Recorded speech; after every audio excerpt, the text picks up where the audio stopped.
Most of the time, negative thought patterns do not originate with us. We learn to speak to ourselves and view the world based on how we grew up and what we were exposed to as a child. The words we hear our parents say to themselves, how teachers treat us, and how adults treat each other all affect how we see and treat each other. Trauma is hard on adults, but as fully developed individuals who can separate themselves from their circumstances and their environment, most adults can at least make some sense of the traumas they experience. Children, however, are incapable of differentiating themselves from their environment. This leads young children to intimately connect trauma with their sense of self. According to Dr. Lawrence Heller's influential book titled Healing Developmental Trauma, How Early Trauma Affects Self-Regulation, Self-Image, and the Capacity for Relationship, he stated that when children experience early preverbal trauma, they develop a distorted self-image in an attempt to make sense of their ongoing distress. Infants in distress feel bad. When the distress continues, they end up thinking they are bad. According to Heller, when something bad happens to a child, they believe it has happened because they are bad and deserving of it, not because the people inflicting the trauma on them are bad. This is the only way young children can make sense of trauma, and at first it serves them well. Unfortunately, what starts as a protective coping mechanism outlives its usefulness and lingers into adulthood, causing nervous system dysregulation, dissociation, and self-esteem issues. This distorted self-image often affects body image. Anger is a natural response to an inadequately supportive or actively threatening environment, but for young children, anger toward their caregivers can threaten much-needed attachment. Since the anger must go somewhere, it often gets turned inward. The anger that traumatized children feel manifests itself as self-hatred, the belief that there is something inherently wrong in them that makes them deserve the abuse or neglect they experience. They hate themselves for their perceived physical flaws and their psychological symptoms, writes Dr. Heller. They often feel that their body is their enemy. They hate their body for the fear and distress they experience and may focus their hatred on some real or imagined physical inadequacy. And once you experience this or learn this, you start to repeat it. This is how you learn as a child. It is how you develop the skills you needed throughout your childhood. However, if you can defeat these negative thoughts, you will be able to increase your self-esteem. Changing your negative thoughts into positive ones starts with recognizing negative thought patterns. Here's a few examples on how you can change a negative thought into a positive one. Instead of thinking I am not worthy of anything, change your thought into I am a valuable person deserving of what I have. Instead of thinking I have never been successful at anything, change the thought into that I have accomplished many things. Instead of thinking I have never been successful, change the thought into I do many things well. Instead of thinking I am a terrible person, change the thought into I am a good person and I try my best. Instead of thinking that I don't deserve a good life, change the thought into I deserve to be happy and live a good life. Instead of thinking I am stupid or not smart enough, change the thought into I am smart and have unique talents. Negative thinking is so common that specific patterns have been identified. Here are some examples of the most distortions and patterns you may experience. Number 1. All or nothing thinking. A common negative thought pattern is seeing the world black and white with no in between. This leaves no room for mistakes, so you believe that you aren't perfect, then you must be a failure. Number 2. Overgeneralizations. This is a pattern that happens when you think that things always or never happen to you. These thoughts ruin self-confidence and only continue to make you feel like a victim of your circumstances. An example of this is if you apply for a promotion once and don't get it, then say I'll never get a higher paying position. Number 3. Filtering the positives and focusing on the negatives.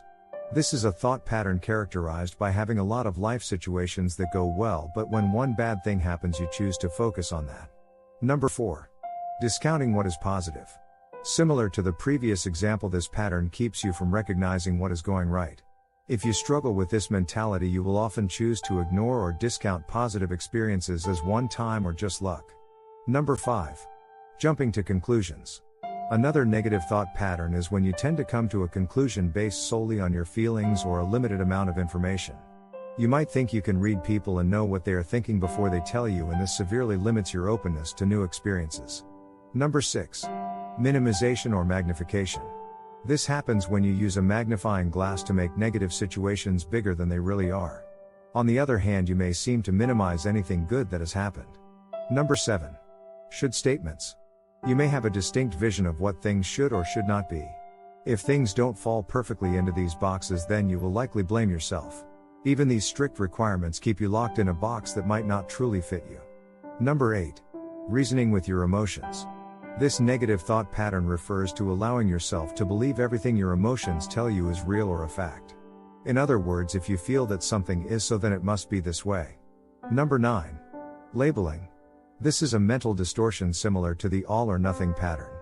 This happens when you have labels for what is good or bad, or who you are and who others are. You may label someone in a negative manner just because they did something to you that you don't like. This negative thought pattern prevents you from seeing the good in yourself and others. And number 10. Blame. You may blame yourself for things you had absolutely no control over. If you are spending so much time blaming yourself or others for what went wrong, you effectively keep yourself from seeing the situation. Negative self-talk can be really damaging to yourself. Your inner critic and these mental distortions can lead to deep levels of depression and discontent. If you are someone who battles a lot with negative thought patterns, you may find yourself struggling with perfectionism, limiting thinking and perspective, and even relationship challenges. While this might all sound intense and doubting, learning to switch your negative thoughts into positive ones can lead to more success in all areas of your life.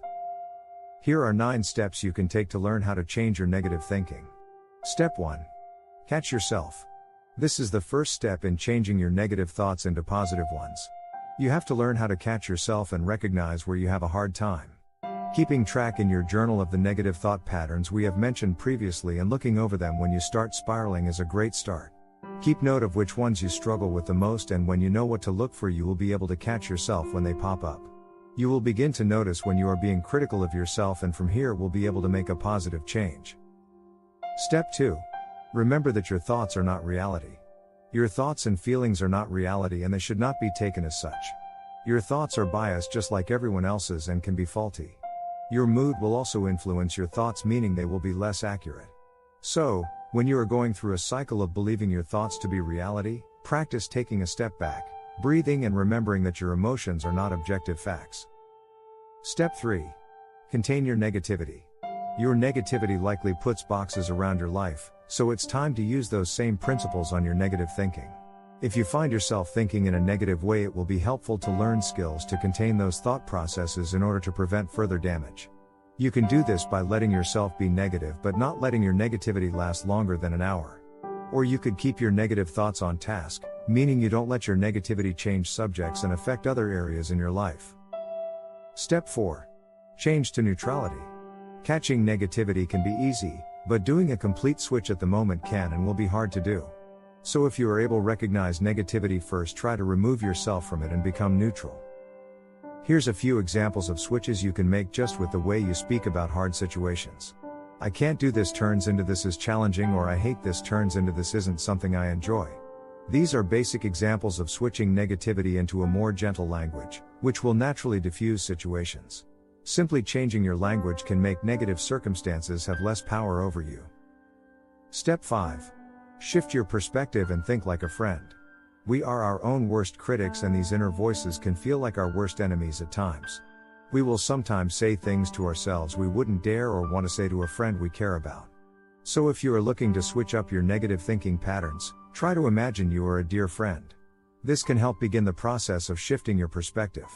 Think to yourself, will this situation be bothering me in a year? When you are able to think more long-term and realize this might not be the end of the world, you will naturally begin to place less stress on negativity. Step 6. Say it out loud. As women, we tend to internalize our negative thoughts, and keeping these thoughts inside can make them so much worse. Sometimes simply saying what you feel aloud can help stop the cycle. Telling a close friend or family member what you are feeling and going through can help verbalize and externally process what you are feeling. These people may also help bring you back to logic, offer help, advice, and guide you to realize how unhealthy some of these beliefs are. They can remind you to be kind to yourself and that your thoughts are not real and unreasonable at times. Step 7. Thought stopping. For some people, stopping negative thoughts in their tracks means using physical or mental barriers. Thought stopping can mean visualizing a stop sign, taking a deep breath, switching thought topics, or even snapping a rubber band on your wrist when you start thinking something negative. This can be a good practice for negative thought patterns you experience on repeat and can recognize easily.